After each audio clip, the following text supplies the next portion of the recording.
How to pause video recording on iPhone. To get started, first of all, go ahead and open up the camera application on your phone. Once the camera app is open in photo mode, change it to video mode.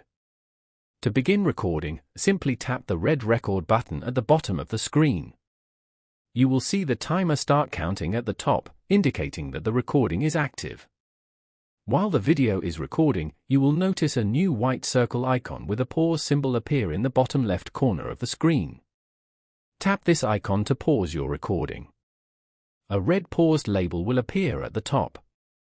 To continue recording from where you left off, simply tap the red record button in the same bottom left spot. When you are completely finished, tap the main red square button in the center to stop and save the video. Following these steps, you can easily pause video recording on an iPhone. Thank you for watching.